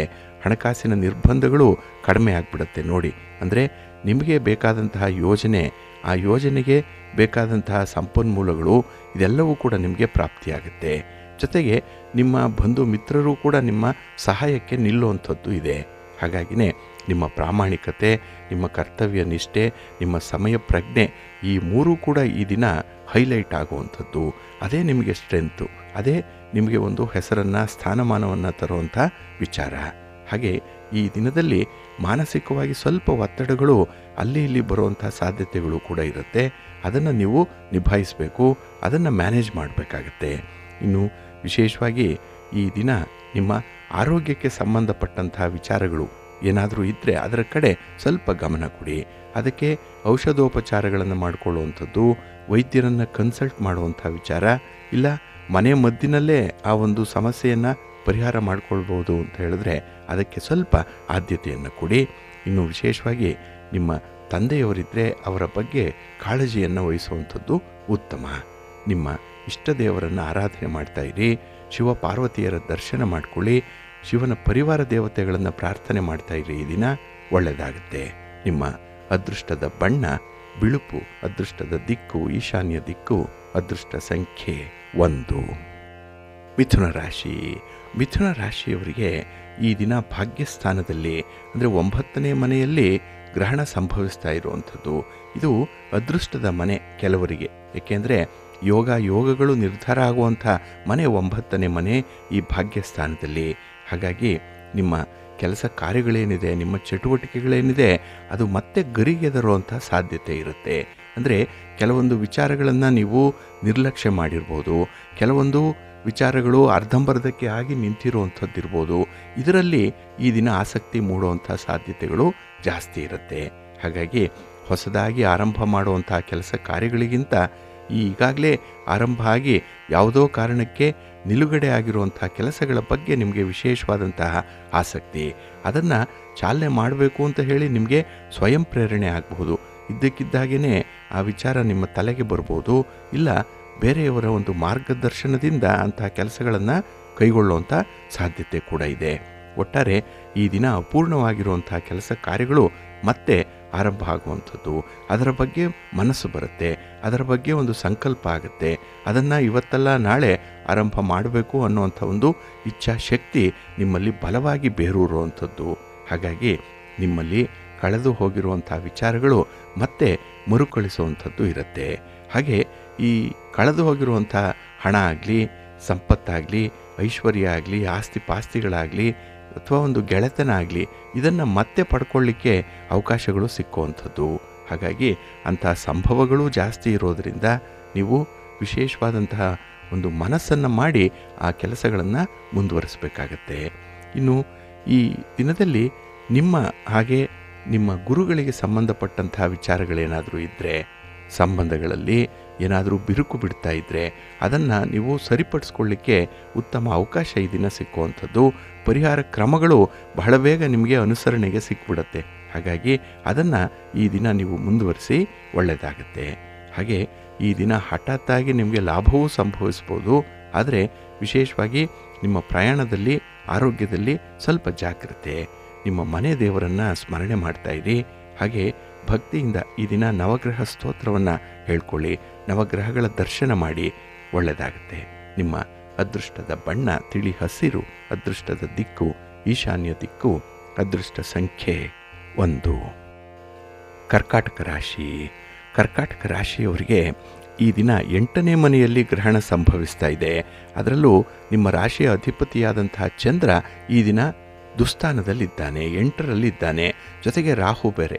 ಹಾಗಾಗಿ ಈ ರಾಹುವಿನ ಪ್ರಭಾವದಿಂದ ಕೆಲವೊಂದು ಅನಿರೀಕ್ಷಿತ ಬದಲಾವಣೆಗಳು ಉಂಟಾಗುವಂಥ ಸಾಧ್ಯತೆ ಇರುತ್ತೆ. ಇಲ್ಲಿ ನೀವು ಅಂದುಕೊಂಡಂತೆ ಕೆಲಸಗಳಾಗಲ್ಲ, ನೀವು ನಿರೀಕ್ಷೆ ಮಾಡಿದಂತೆ ಸನ್ನಿವೇಶಗಳು ಇರಲ್ಲ. ಹಾಗಾಗಿ ನೀವೇ ಅಂಥ ಪರಿಸ್ಥಿತಿಗೆ ಹೊಂದ್ಕೊಳ್ಬೇಕಾಗತ್ತೆ. ನಿಮ್ಮ ಹಠದ ಸ್ವಭಾವವನ್ನು ಈ ದಿನ ಕಡಿಮೆ ಮಾಡಬೇಕು, ಕೋಪ ಮಾಡಿಕೊಳ್ಬಾರ್ದು, ಮಾತಿನಲ್ಲಿ ತುಂಬ ವಿಶ್ವಾಸ ಇರಬೇಕು ನಿಮಗೆ. ಹಾಗೆ ಭರವಸೆಯನ್ನು ಕೊಡುವಾಗಲೂ ಕೂಡ ಅದು ಈಡೇರಿಸಲಿಕ್ಕೆ ಸಾಧ್ಯವೇ ಅನ್ನುವಂಥದ್ದನ್ನು ನೋಡಿ ನೀವು ಒಬ್ಬರಿಗೆ ಭರವಸೆಯನ್ನು ಅಥವಾ ಒಂದು ಪ್ರಾಮಿಸನ್ನು ಮಾಡಬೇಕಾಗತ್ತೆ. ಇಲ್ಲಿ ಹಠಾತ್ತಾಗಿ ಈ 8ನೇ ಮನೆ ರಹಸ್ಯದ ಮನೆ, ಕೆಲವೊಂದು ದುರ್ಘಟನೆಗಳು ನಡೆಯುವಂಥ ಸಂಭವ ಕೂಡ ಇದೆ. ಕೆಲವೊಮ್ಮೆ ಹಠಾತ್ತಾಗಿ ಲಾಭವೂ ಆಗ್ಬೋದು ಅಥವಾ ಅಷ್ಟೇ ಹಾನಿನೂ ಕೂಡ ಉಂಟಾಗುವಂಥ ಸಾಧ್ಯತೆ ಇರುತ್ತೆ. ಹಾಗಾಗಿ ಎಕ್ಸ್ಟ್ರೀಮ್ ಎಂಡ್ಸಲ್ಲಿ ಈ ದಿನ ನೀವು ಇರುವಂಥದ್ದು. ಹಾಗಾಗಿನೇ ಕೆಲವೊಂದು ಯೋಗಗಳು ಅನುಕೂಲಕರವಾಗಿದ್ದರೆ ಕೆಲವೊಂದು ಅವಯೋಗಗಳು ಕೂಡ ಅನಾನುಕೂಲವನ್ನು ತರುವಂಥದ್ದಿದೆ. ಹಾಗಾಗಿ ಎಂಥ ಸನ್ನಿವೇಶ ಬಂದರೂ ಕೂಡ ಅದನ್ನು ಎದುರಿಸುವಂಥ ಒಂದು ಸಾಮರ್ಥ್ಯವನ್ನು, ಆತ್ಮವಿಶ್ವಾಸವನ್ನು ನೀವು ಇಟ್ಕೊಳ್ಬೇಕಾಗತ್ತೆ. ಇದು ಹೇಗೆ ಬರುತ್ತೆ ಆತ್ಮವಿಶ್ವಾಸ? ಆ ಸನ್ನಿವೇಶ ನಿಮ್ಮ ನಿಯಂತ್ರಣದಲ್ಲಿರಬೇಕು. ಅದಕ್ಕಾಗಿ ನೀವು ನಿಮ್ಮ ಆತ್ಮಬಲವನ್ನು ವೃದ್ಧಿಸ್ಕೊಳ್ಬೇಕು, ನಿಮ್ಮ ಸ್ಟ್ರೆಂತನ್ನು ಜಾಸ್ತಿ ಮಾಡಿಕೊಳ್ಬೇಕು. ಅದು ದೇವರ ಆರಾಧನೆಯಿಂದ ಮಾತ್ರ ಸಾಧ್ಯ. ನಿಮ್ಮ ಮನೆ ದೇವರ, ಕುಲದೇವರ ಆಶೀರ್ವಾದದಿಂದ, ಅನುಗ್ರಹದಿಂದ ಮಾತ್ರ ಸಾಧ್ಯವಾಗುತ್ತೆ. ಹಾಗಾಗಿ ನಿಮ್ಮ ಮನೆ ದೇವರನ್ನು, ನಿಮ್ಮ ಕುಲದೇವರನ್ನು ಈ ದಿನ ಸ್ಮರಣೆ ಮಾಡಿಕೊಳ್ಳಿ, ಸ್ತೋತ್ರ ಹೇಳ್ಕೊಳ್ಳಿ. ಜೊತೆಗೆ ಮನೆಯಲ್ಲಿ ಹಿರಿಯರಿಗೆ ವಿಶೇಷವಾಗಿ ಗೌರವವನ್ನು ಕೊಡುವಂಥದ್ದು, ಅವರ ಬೇಕು ಬೇಡಗಳನ್ನು ಈ ದಿನ ತಿಳ್ಕೊಂಡು ಅದಕ್ಕೆ ತಕ್ಕಂತೆ ನಡ್ಕೊಳ್ಳುವಂಥದ್ದನ್ನು ಮಾಡಿ. ಹಾಗೆ ಈ ಸಂದರ್ಭದಲ್ಲಿ ನೀವು ದಾನ ಧರ್ಮಾದಿಗಳ ವಿಚಾರದಲ್ಲಿ ಸ್ವಲ್ಪ ಆಸಕ್ತಿಯನ್ನು ತಳೆಯುವಂಥದ್ದು ಉತ್ತಮ. ಇದರಿಂದ ನಿಮಗೆ ಹೆಚ್ಚಿನ ಲಾಭ ಉಂಟಾಗುತ್ತೆ. ನಿಮ್ಮ ಮನೆ ದೇವರನ್ನು ಸ್ಮರಣೆ ಮಾಡಿಕೊಳ್ಳಿ, ನಿಮ್ಮ ಇಷ್ಟ ದೇವರನ್ನು ಪ್ರಾರ್ಥನೆ ಮಾಡ್ತಾ ಇರಿ, ಒಳ್ಳೆಯದಾಗುತ್ತೆ. ನಿಮ್ಮ ಅದೃಷ್ಟದ ಬಣ್ಣ ಬಿಳುಪು, ಅದೃಷ್ಟದ ದಿಕ್ಕು ಪೂರ್ವ ದಿಕ್ಕು, ಅದೃಷ್ಟ ಸಂಖ್ಯೆ 5. ಸಿಂಹರಾಶಿ. ಸಿಂಹರಾಶಿಯವರಿಗೆ ಈ ದಿನ ಮಿಶ್ರ ಫಲಗಳಿರುವಂಥದ್ದು. ಏಕೆಂದರೆ ಇಲ್ಲಿ ಗ್ರಹಣ 7ನೇ ಮನೆಯಲ್ಲಿ ಸಂಭವಿಸ್ತಾ ಇದೆ. ಅಂದರೆ ಇದು ಕಳತ್ರ ಸ್ಥಾನ.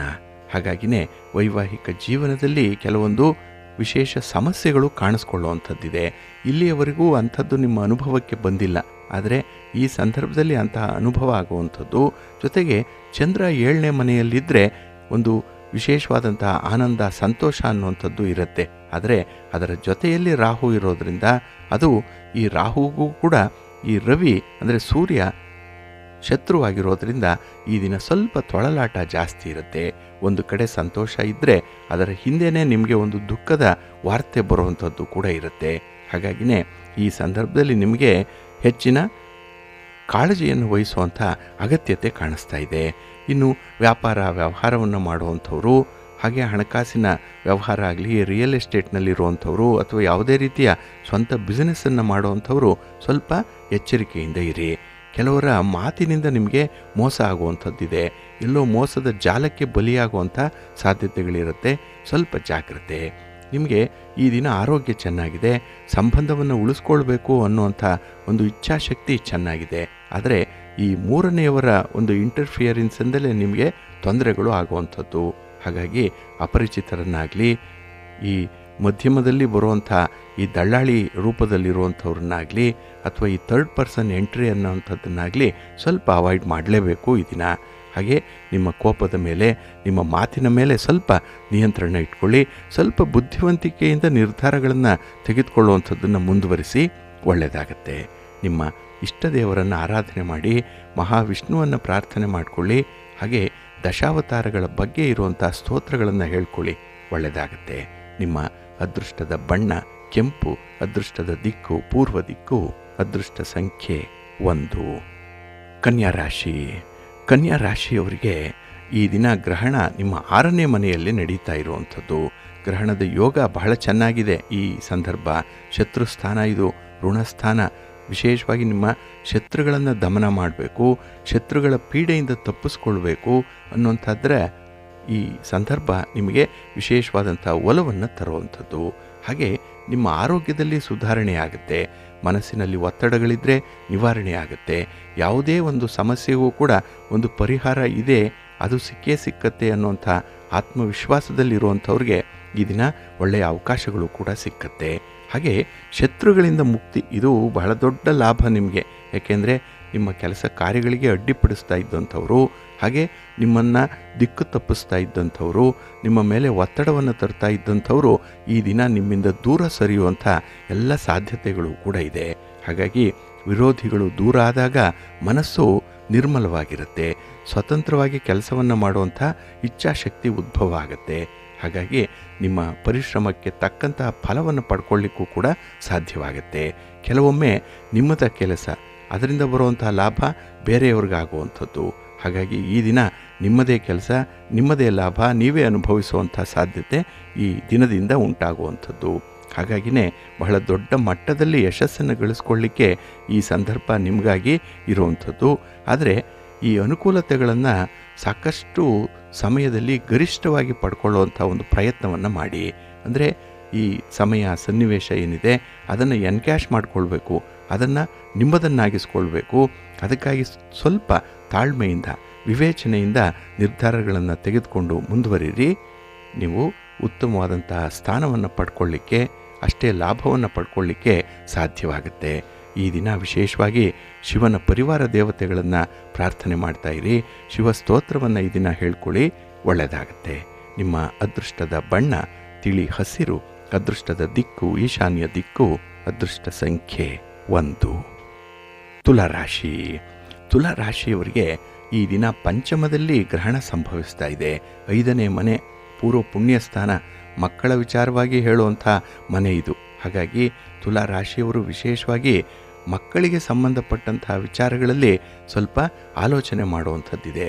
ಕೆಲವರಿಗೆ ಮಕ್ಕಳಿಗಾಗಿ ಯೋಜನೆಗಳನ್ನು ರೂಪಿಸುವಂಥದ್ದು, ಅವರಿಗಾಗಿ ಹಣ ಆಸ್ತಿ ಅಂತಸ್ತನ್ನು ಮಾಡಬೇಕು ಅನ್ನುವಂಥ ಸಂಕಲ್ಪ, ಕೆಲವರು ಮಕ್ಕಳು ಹೀಗಾದರಲ್ಲ ಅನ್ನುವಂಥ ಒಂದು ಚಿಂತೆ ಉಂಟಾಗುವಂಥದ್ದು. ಮಕ್ಕಳು ದಾರಿ ತಪ್ಪಿದ್ದಾರೆ, ಮಕ್ಕಳು ಮಾತು ಕೇಳ್ತಾ ಇಲ್ಲ, ನಮ್ಮಿಂದ ನಿಯಂತ್ರಣದಿಂದ ಹೊರ ಹೋಗಿದ್ದಾರೆ ಅನ್ನುವಂಥ ವಿಚಾರಗಳು ಕೆಲವರಿಗೆ ಬಾಧಿಸುವಂಥದ್ದು ಇದೆ. ಇನ್ನು ಕೆಲವರಿಗೆ ಮಕ್ಕಳಾಗಲಿಲ್ವಲ್ಲ ಅನ್ನೋಂಥ ಚಿಂತೆ, ಕೆಲವರಿಗೆ ಮಕ್ಕಳಾಯ್ತಲ್ಲ ಈ ರೀತಿ ಅವರು ಕುಟುಂಬದ ಮರ್ಯಾದೆಯನ್ನು ತೆಗಿತಾ ಇದ್ದಾರಲ್ಲ ಅನ್ನೋಂಥ ಒಂದು ಚಿಂತೆ. ಇನ್ನು ಕೆಲವು ವಿಚಾರಗಳಲ್ಲಿ ಮಕ್ಕಳ ಆರೋಗ್ಯದ ಬಗ್ಗೆ, ಅವರ ಶಿಕ್ಷಣದ ಬಗ್ಗೆ, ಅವರ ಉದ್ಯೋಗದ ಬಗ್ಗೆ, ಅವರ ವೈವಾಹಿಕ ಬದುಕಿನ ಬಗ್ಗೆ ತಂದೆ ತಾಯಿಯಂದರಿಗೆ ಚಿಂತೆ ಉಂಟಾಗುವಂಥದ್ದಿದೆ. ಅದರಲ್ಲೂ ಈ ಬಂಧು ಮಿತ್ರರು ಕೂಡ ನಿಮ್ಮ ವಿಚಾರದಲ್ಲಿ ಕೆಲವು ಅಸಡ್ಡೆಯನ್ನು ತಾಳುವಂಥದ್ದು, ಇದು ಕೂಡ ನಿಮ್ಮ ಒತ್ತಡಕ್ಕೆ ಕಾರಣವಾಗ್ಬಿಡುತ್ತೆ. ಹಾಗಾಗಿ ಮಕ್ಕಳಿಗೆ ಸಂಬಂಧಪಟ್ಟಂಥ ಚಿಂತೆ ಈ ದಿನ ನೀವು ಅನುಭವಿಸಬೇಕಾಗತ್ತೆ. ಇನ್ನು ಶಿಕ್ಷಣಕ್ಕೆ ಸಂಬಂಧಪಟ್ಟಂಥ ಕ್ಷೇತ್ರದಲ್ಲಿ ಯಾರ್ಯಾರು ಕೆಲಸ ಮಾಡ್ತಾ ಇದ್ದೀರಿ ಅಂಥವ್ರಿಗೆ ಈ ಅವಧಿಯಲ್ಲಿ ಬಹಳ ಎಚ್ಚರಿಕೆಯಿಂದ ಇರಬೇಕು. ಏಕೆಂದರೆ ಮಕ್ಕಳ ಜೊತೆ, ವಿದ್ಯಾರ್ಥಿಗಳ ಜೊತೆ ನಿಮ್ಮ ಒಡನಾಟ ಇರುತ್ತೆ. ಹಾಗಾಗಿ ಅಲ್ಲಿಂದ ಏನಾದರೂ ಅನಾಹುತ ಆಗ್ಬೋದು, ಅಪವಾದಗಳು ಬರ್ಬೋದು. ಹಾಗಾಗಿ ನಿಮ್ಮನ್ನು ನೀವು ನಿಯಂತ್ರಣ ಮಾಡಿಕೊಳ್ಬೇಕಾಗತ್ತೆ. ಬುದ್ಧಿವಂತಿಕೆಯಿಂದ ಕೆಲಸವನ್ನು ಮಾಡಬೇಕು.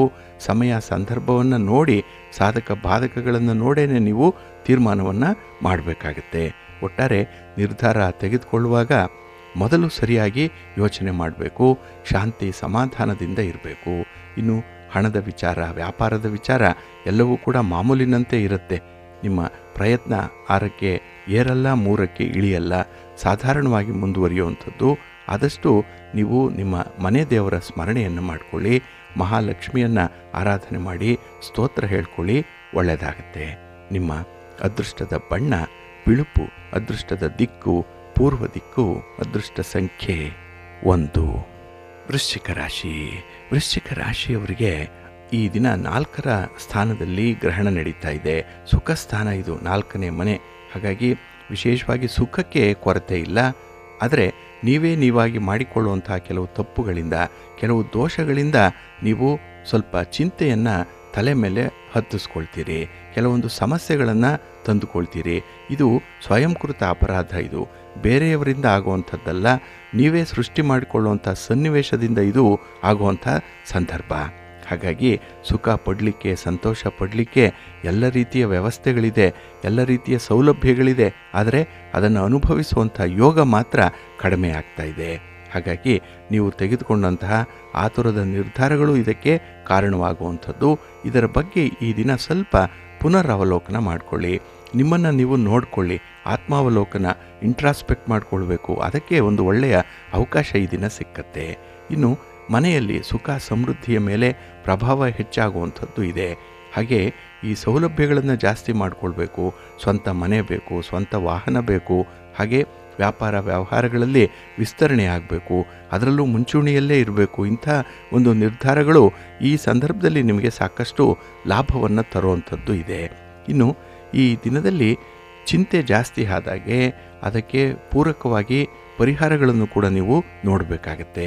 ಹಾಗಾಗಿ ಈ ಕಾರ್ಯಕಾರಣ ಸಂಬಂಧಗಳು ಜೊತೆಯಲ್ಲೇ ಇರಬೇಕಾಗತ್ತೆ, ಒಂದನ್ನು ಬಿಟ್ಟು ಒಂದು ಇಲ್ಲ.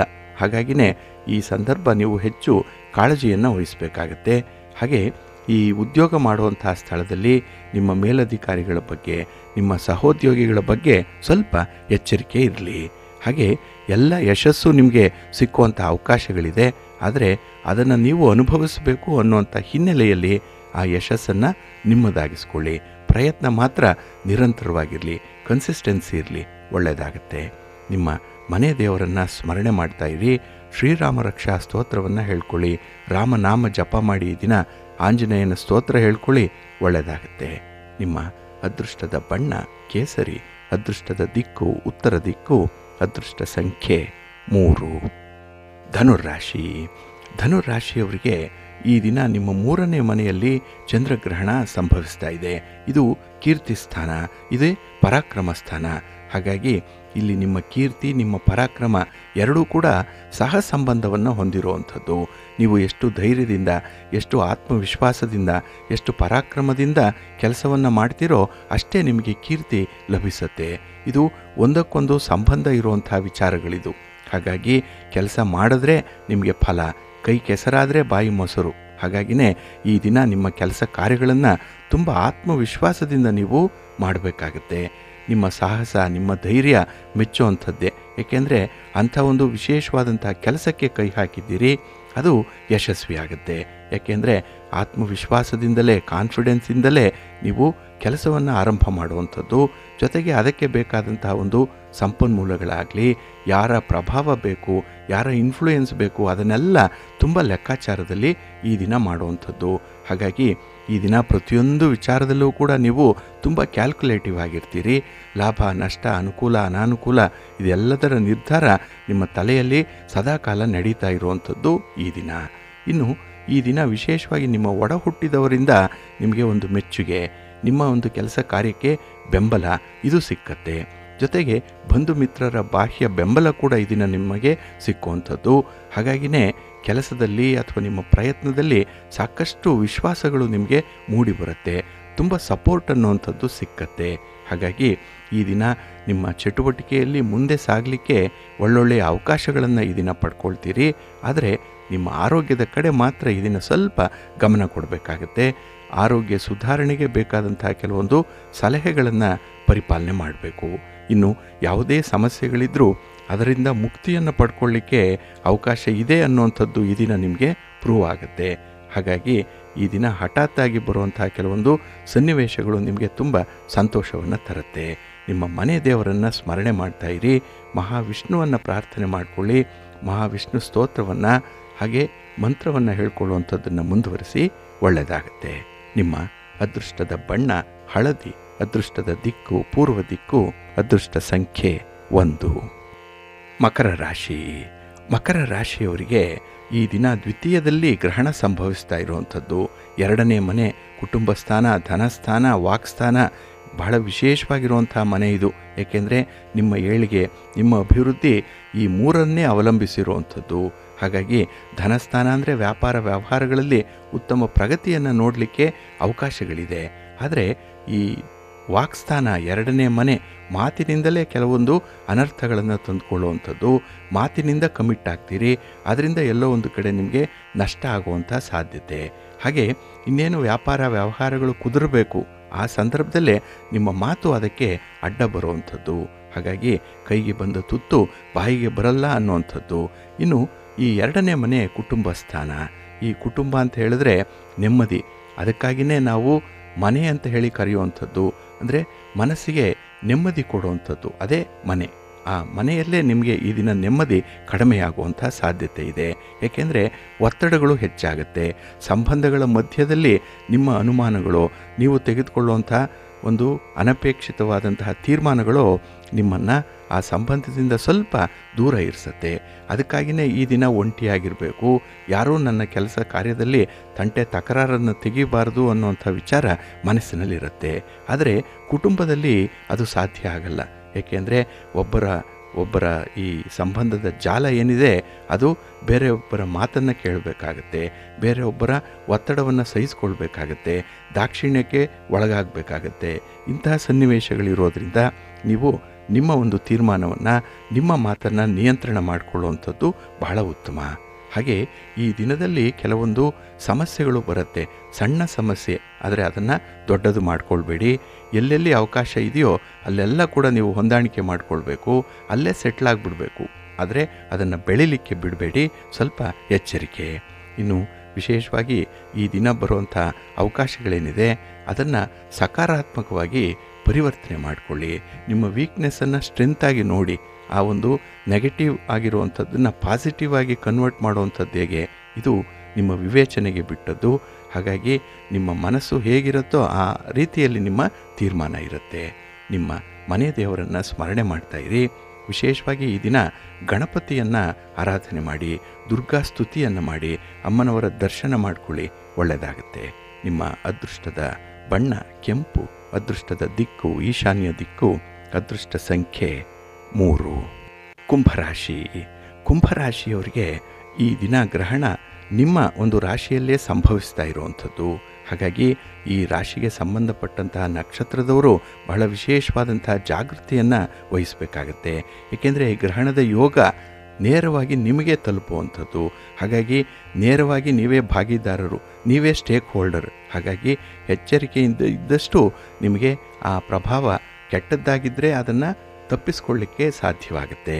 ಇನ್ನು ಈ ಒಂದು ಸಂದರ್ಭದಲ್ಲೇ ನಿಮ್ಮ ವೈವಾಹಿಕ ಜೀವನ ಆಗಲಿ, ನಿಮ್ಮ ಸಂಬಂಧಗಳಾಗಲಿ, ರಿಲೇಷನ್ಶಿಪ್ ಆಗಲಿ ಅಷ್ಟೊಂದು ಚೆನ್ನಾಗಿರಲ್ಲ. ನೀವು ಎಷ್ಟು ನಿಮ್ಮನ್ನು ನೀವು ನಿಯಂತ್ರಣ ಮಾಡ್ಕೊಳ್ಬೇಕು ಅಂತೀರೋ, ಬೇರೆ ಯಾವುದೋ ಒಂದು ಸಣ್ಣ ವಿಚಾರ ನಿಮ್ಮನ್ನು ಟ್ರಿಗರ್ ಮಾಡಿಬಿಡತ್ತೆ. ಅದೇ ನಿಮಗೆ ಕೋಪವನ್ನು ತರಿಸತ್ತೆ. ಆ ಕೋಪ ನಿಮ್ಮ ನಿಯಂತ್ರಣ ಮೀರೋದ್ರಿಂದ ಮಾತಿನಲ್ಲಿ ಹದ ತಪ್ತೀರಿ, ಮಾತಿನಲ್ಲಿ ಕೆಲವೊಂದು ಕಟ್ಟು ಶಬ್ದಗಳನ್ನು ಉಪಯೋಗಿಸುವಂಥದ್ದಿದೆ. ಹಾಗಾಗಿ ಈ ದಿನದ ವಿದ್ಯಮಾನಗಳಲ್ಲಿ ನಿಮಗೆ ಸೋಲು ಉಂಟಾಗುವಂಥದ್ದು ನಿಮ್ಮ ಮಾತಿನಿಂದ, ನಿಮ್ಮ ವಾಕ್ಶಕ್ತಿಯಿಂದ. ಹಾಗಾಗಿ ಈ ದಿನ ಅಂಥದ್ರ ಬಗ್ಗೆ ವಿಶೇಷವಾಗಿ ನೀವು ಕಾಳಜಿಯನ್ನು ವಹಿಸಬೇಕಾಗತ್ತೆ. ಹಾಗೆ ಈ ದಿನ ಮಾನಸಿಕ ಸಮಸ್ಯೆ, ಮಾನಸಿಕ ಒತ್ತಡ ಉಂಟಾಗುವಂಥದ್ದು. ಕೆಲವರು ಸೈಕಿಕ್ಕಾಗಿ ಆಡ್ತಾ ಇರ್ತಾರೆ, ಅವರ ಮಾತಿನಲ್ಲೇ ಅವರಿಗೆ ಗಮನ ಇರಲ್ಲ, ಎಲ್ಲೋ ಮಾತಾಡ್ತಾರೆ, ಎಲ್ಲೋ ಕೊನೆಗೊಳಿಸ್ತಾರೆ. ಅಂಥ ವ್ಯಕ್ತಿಗಳ ಜೊತೆ ಬಹಳ ಎಚ್ಚರಿಕೆಯಿಂದ ನೀವು ಇರಬೇಕಾಗತ್ತೆ. ಅದರಲ್ಲೂ ಈ ಪಾರ್ಟ್ನರ್ಶಿಪ್ಪಲ್ಲಿ ವ್ಯವಹಾರ ಮಾಡ್ತಾ ಇರುವಂಥವ್ರು ಈ ದಿನ ತಟಸ್ಥರಾಗಿದ್ದುಬಿಡಿ. ಯಾವುದೇ ಮಾತನ್ನು ಆಡುವಂಥದ್ದಾಗಲಿ, ಯಾವುದೇ ತೀರ್ಮಾನಗಳನ್ನು ಮಾಡುವಂಥದ್ದನ್ನಾಗಲಿ ಮಾಡಬೇಡಿ. ಏಕೆಂದರೆ ಈ ದಿನದ ಗ್ರಹಣದ ಪ್ರಭಾವ ನಿಮಗೆ ಸ್ವಲ್ಪ ನೆಗೆಟಿವ್ ಇಂಪ್ಯಾಕ್ಟನ್ನು ತರುವಂಥದ್ದು. ಇಲ್ಲಿ ನಕಾರಾತ್ಮಕವಾದಂಥ ಪ್ರಭಾವ ಇರೋದರಿಂದ ಸ್ವಲ್ಪ ಎಚ್ಚರಿಕೆಯಿಂದನೇ ಇರಬೇಕಾಗತ್ತೆ. ಹಾಗೆ ಈ ಸಂದರ್ಭದಲ್ಲಿ ನಾವು ಈಗಾಗಲೇ ಹೇಳಿರುವಂತೆ ನೀವು ಕೆಲವೊಂದು ಈ ಗ್ರಹಣದ ನಿಯಮಗಳನ್ನು ಪರಿಪಾಲನೆ ಮಾಡಬೇಕು.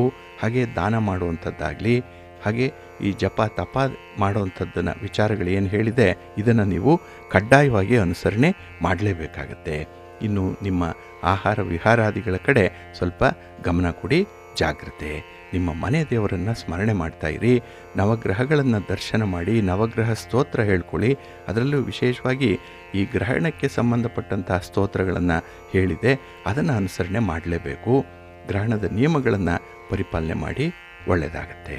ನಿಮ್ಮ ಅದೃಷ್ಟದ ಬಣ್ಣ ತಿಳಿ ನೀಲಿ, ಅದೃಷ್ಟದ ದಿಕ್ಕು ಈಶಾನ್ಯ ದಿಕ್ಕು, ಅದೃಷ್ಟ ಸಂಖ್ಯೆ 2. ಮೀನರಾಶಿ. ಮೀನರಾಶಿಯವರಿಗೆ ಈ ದಿನ ಗ್ರಹಣ ನಿಮಗೆ 12ನೇ ಮನೆಯಲ್ಲಿ ಸಂಭವಿಸ್ತಾ ಇರುವಂಥದ್ದು. ಇದು 12ನೇ ಮನೆ ವ್ಯಯಸ್ಥಾನ. ಹಾಗಾಗಿ ಕೆಲವೊಂದು ನಷ್ಟಗಳನ್ನು ಅನುಭವಿಸುವಂಥದ್ದು ಇದೆ. ಇನ್ನು ವಿಶೇಷವಾಗಿ ಹಣಕಾಸಿಗೆ ಸಂಬಂಧಪಟ್ಟಂತೆ ಖರ್ಚುಗಳು ಹೆಚ್ಚಾಗುವಂಥದ್ದು, ಅದರಲ್ಲೂ ಅನಗತ್ಯವಾಗಿರುವಂಥ ಖರ್ಚುಗಳು. ಹಾಗಾಗಿ ಈ ದಿನ ಖರ್ಚಿನ ಬಾಬ್ತಿಗೆ ಕೈ ಹಾಕಬೇಡಿ. ಯಾವುದೇ ಒಂದು ಹೊಸ ವಸ್ತುಗಳನ್ನು, ಸಾಮಗ್ರಿಗಳನ್ನು ಖರೀದಿ ಮಾಡುವಂಥದ್ದನ್ನು ಈ ದಿನ ನೀವು ತಪ್ಪಿಸ್ಕೊಳ್ಳಿ. ಇನ್ನು ಈ ದಿನದಲ್ಲಿ ಯಾರಾದರೂ ವ್ಯಾಪಾರ ಮಾಡುವಂಥವರು, ಹಣಕಾಸಿನ ವಿಚಾರಗಳಲ್ಲಿ ಲೇವಾದೇವಿ ವ್ಯವಹಾರ ಮಾಡುವಂಥವರು ನಿಮ್ಮ ವ್ಯಾಪಾರವನ್ನು ತಟಸ್ಥಗೊಳಿಸುವಂಥದ್ದು ಈ ದಿನ ಉತ್ತಮ. ಸಾಕಷ್ಟು ಲಾಭ ಸಿಕ್ಕತ್ತೆ ಅನ್ನುವಂಥ ಒಂದು ವಿಚಾರ ಇದೆ. ಇದು ಆಸೆ. ಅದರಲ್ಲೂ ರಾಹು ಇರೋದರಿಂದ ನಿಮಗೆ ಆಸೆಯನ್ನು ತೋರಿಸ್ತಾನೆ, ಆದರೆ ಆಸೆಯಿಂದ ಮೋಸ ಆಗುವಂಥದ್ದು. ಹಾಗಾಗಿ ಕೆಲವರನ್ನು ವಿಶೇಷವಾಗಿ ನೀವು ನಂಬಿಕೆಯಿಂದ ವ್ಯವಹಾರ ಮಾಡ್ತೀರಿ, ನಂಬಿಕೆಯನ್ನು ಇಟ್ಕೊಂಡಿದ್ದೀರಿ. ರಿಲೇಷನ್ಶಿಪ್ಪಲ್ಲೂ ಕೂಡ ನಂಬಿಕೆ ಇದೆ, ಆದರೆ ಅದೆಲ್ಲವೂ ಕೂಡ ಈ ದಿನ ಮೋಸಕ್ಕೆ ಒಳಗಾಗುವಂಥ ಸಾಧ್ಯತೆ ಇದೆ. ಮೋಸದ ಜಾಲಕ್ಕೆ ಬಲಿಯಾಗುವಂಥದ್ದು. ಇನ್ನು ಈ ಲಾಟ್ರಿ ಆಗಲಿ, ಬೆಟ್ಟಿಂಗ್ಸ್ ಕಟ್ಟುವಂಥದ್ದಾಗಲಿ, ಅಥವಾ ಒಂದನ್ನು ಇನ್ವೆಸ್ಟ್ ಮಾಡಿದ್ರೆ ನೀವು 2 ಪಡ್ಕೊಳ್ತೀರಿ, 10 ರೂಪಾಯಿ ಇನ್ವೆಸ್ಟ್ ಮಾಡಿ 20 ರೂಪಾಯಿ ನಾಳೆ ಪಡ್ಕೊಳ್ಳಿ. ಇಂತಹ ಮೋಸದ ಜಾಲ ಈ ದಿನ ನಿಮ್ಮನ್ನು ವಿಶೇಷವಾಗಿ ಆಕರ್ಷಿಸುತ್ತೆ. ಮಾತಿಗೆ ನೀವು ನಂಬಿ ಮೋಸ ಹೋಗುವಂಥದ್ದಿರುತ್ತೆ, ಸ್ವಲ್ಪ ಜಾಗ್ರತೆ. ಇನ್ನು ಈ ಸಂದರ್ಭದಲ್ಲಿ ನೀವು ಮಾಡುವಂಥ ಪ್ರಯಾಣ ನಿಮಗೆ ಸ್ವಲ್ಪ ದುಬಾರಿ ಆಗುತ್ತೆ. ವಾಹನದಿಂದ ಕೆಲವೊಂದು ಸಣ್ಣ ಪುಟ್ಟ ಅವಘಡಗಳಾಗುವಂಥ ಸಾಧ್ಯತೆ ಇರುತ್ತೆ, ಸ್ವಲ್ಪ ಜಾಗ್ರತೆ. ಹಾಗೆ ಆರೋಗ್ಯದ ಕಡೆ ಕೂಡ ನೀವು ಈ ದಿನ ಹೆಚ್ಚಿನ ಗಮನವನ್ನು ಹರಿಸಬೇಕಾಗತ್ತೆ. ಇನ್ನು ವಿಶೇಷವಾಗಿ ನಿಮ್ಮ ಒಂದು ಶಕ್ತಿ ಸಾಮರ್ಥ್ಯಕ್ಕೆ ಮೀರಿದಂಥ ಕೆಲಸಕ್ಕೆ ಕೈ ಹಾಕಬೇಡಿ. ಯಾವ ವಿಚಾರ ನಿಮಗೆ ಗೊತ್ತಿದೆಯೋ ಅಂಥದ್ದನ್ನು ಮಾತ್ರ ಈ ದಿನ ನೀವು ಮುಂದುವರಿಸಬೇಕಾಗತ್ತೆ. ಅಂದರೆ ನಿಮಗೆ ಪರಿಚಯ ಆಗಿರುವಂಥ ದಾರಿಯಲ್ಲಿ ಮಾತ್ರ ಪ್ರಯಾಣ ಮಾಡಬೇಕು. ಹೊಸ ದಾರಿಯನ್ನು ಆವಿಷ್ಕಾರ ಮಾಡುವಂಥದ್ದು, ಅಂತಹ ಒಂದು ದುಸ್ಸಾಹಸಕ್ಕೆ ಕೈ ಹಾಕಬೇಡಿ. ನಿಮ್ಮ ಮನೆ ದೇವರನ್ನು ಸ್ಮರಣೆ ಮಾಡಿಕೊಳ್ಳಿ, ಗಣಪತಿಯನ್ನು ಆರಾಧನೆ ಮಾಡಿ, ಶಿವನ ಪರಿವಾರ ದೇವತೆಗಳನ್ನು ಪ್ರಾರ್ಥನೆ ಮಾಡ್ತಾ ಇರಿ, ಒಳ್ಳೆಯದಾಗತ್ತೆ. ನಿಮ್ಮ ಅದೃಷ್ಟದ ಬಣ್ಣ ಗುಲಾಬಿ, ಅದೃಷ್ಟದ ದಿಕ್ಕು ಪೂರ್ವ ದಿಕ್ಕು, ಅದೃಷ್ಟ ಸಂಖ್ಯೆ 3. ಪ್ರೀತಿಯ ಬಂಧುಗಳೇ, ಇಷ್ಟು ಹೊತ್ತು ದ್ವಾದಶ ರಾಶಿಯವರ ಗೋಚಾರ ಫಲಗಳನ್ನು ಕೇಳಿದ್ರಿ. ಇನ್ನು ನಿಮ್ಮ ಕಾರ್ಯಸಿದ್ಧಿಗಾಗಿ, ನಿಮ್ಮ ಇಚ್ಛಿತ ಫಲಪ್ರಾಪ್ತಿಗಾಗಿ ನಿಮ್ಮ ಮನೆ ದೇವರನ್ನು ಸ್ಮರಣೆ ಮಾಡ್ತಾ ಇರಿ, ನಿಮ್ಮ ಇಷ್ಟ ದೇವರನ್ನು ಪ್ರಾರ್ಥನೆ ಮಾಡ್ಕೊಳ್ಳಿ, ಒಳ್ಳೆಯದಾಗತ್ತೆ. ಸರ್ವೇ ಜನಾಃ ಸುಖಿನೋ ಭವಂತು, ಸಮಸ್ತ ಸನ್ಮಂಗಳಾನಿ ಭವಂತು. ನಮಸ್ಕಾರ.